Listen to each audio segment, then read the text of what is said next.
కొన్ని చిత్రపటాలలో అమ్మవారు కూర్చొని ఉండగా శివుడు మాత్రం సింహాసన రూపంలోని కనిపించడంలో అంతరార్థం ఏంటి? చాలా గొప్పనైన సంస్కారాన్ని సంప్రదాయజ్ఞులు భావార్థకంగా ఇలా సూచిస్తారు. శక్తి చాలా విశేషమైనది. పురుషకారం ఈ శక్తిని ఆధారం చేసుకుని లోకంలో మెరిసిపోతూ కనిపించేటటువంటి రూపం. కనిపించే రూపంలోన ఉండే శక్తి మహిళ. శివశక్తి ఆయుక్తో అన్న ఆ ఒక్క ముక్క వెనక ఎన్ని అర్థాలున్నాయో.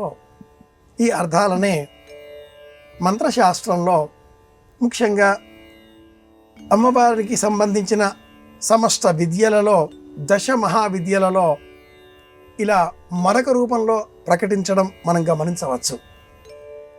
కాళీ అన్న రూపాన్ని మనం గమనిస్తే శివుడు నేలపైన పడుకొని ఉంటాడు. అమ్మవారు తీవ్రమైన కోపావేశ రూపంతో నిలుచొని చేతిలో ఖండించిన శిరస్సు పట్టుకొని మరి ఒక చేతిలో ఖడ్గధారిగా రక్తధారికలు చారికలుగా కారుతూ ఉండగా ఆగ్రహోదగ్రురాలే కనిపిస్తుంది. నిలబడ్డ రూపం అమ్మ కాళీ.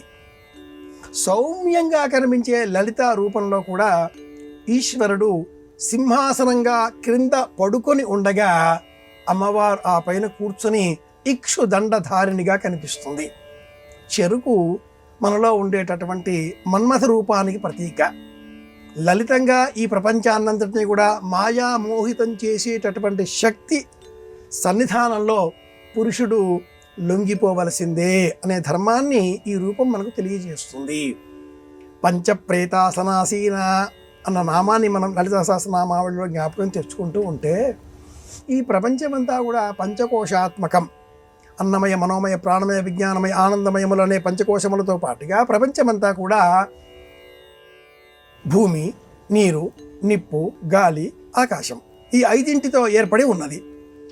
5 అన్నది ప్రధానంగా చూసినప్పుడు పరమేశ్వరుడు పంచముఖుడై సకారంగా కనిపించే రూపాన్ని కూడా అమ్మవారి సన్నిధానంలో నియంత్రింపజేసుకొని అమ్మవారికి తనకు తానుగా అర్పించుకోవడంతో శివుడిని విడిచిన శక్తి వేరుగా కనిపిస్తే ఆ శక్తి కారణంగా మన కర్మలను, సంకల్పాలను సాధ్యం చేసుకోవచ్చు అనేటటువంటి సాధకులు శివశక్తులను వేరు చేసి శివుడిని సింహాసనంగా కేవలం శక్తిని ఉపాసన చేయడం ప్రారంభం చేశారు.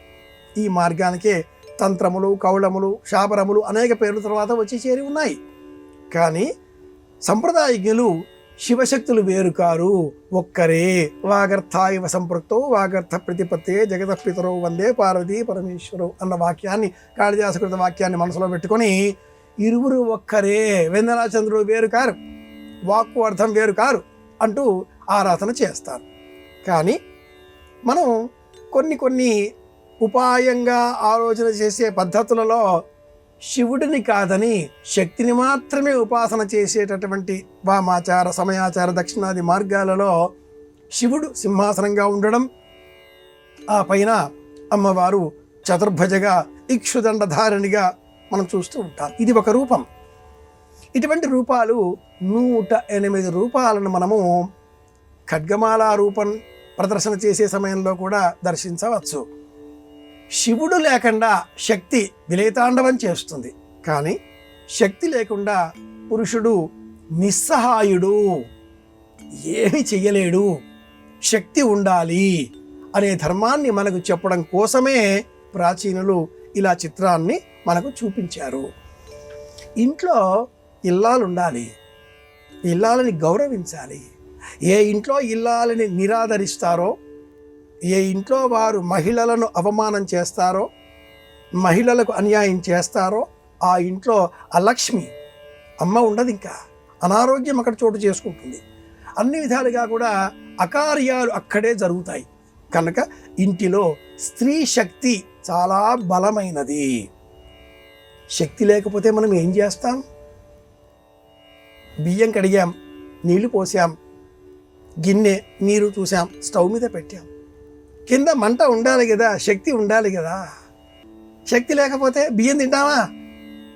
అంత బియ్యం తినేసి ఇంత వేడి నీళ్ళు తాగేస్తే కడుపులో అన్నం అవుతుందా? కాదుగా. ప్రకృతి ఉండాలి అంటే సమయం.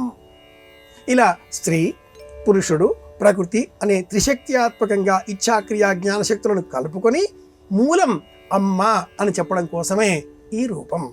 పంచప్రేత సనాసీన అన్న నామానికి ఇంత కథ ఊరికే బొమ్మగా మనం చూస్తూ ఉంటాం. ఈశ్వరుడు సృష్టి స్థితి తిరోధాన సంహార ఉపసంహార తిరోధార కార్యక్రమంలో 5 కూడా పరమేశ్వరుడు కనిపిస్తాడు.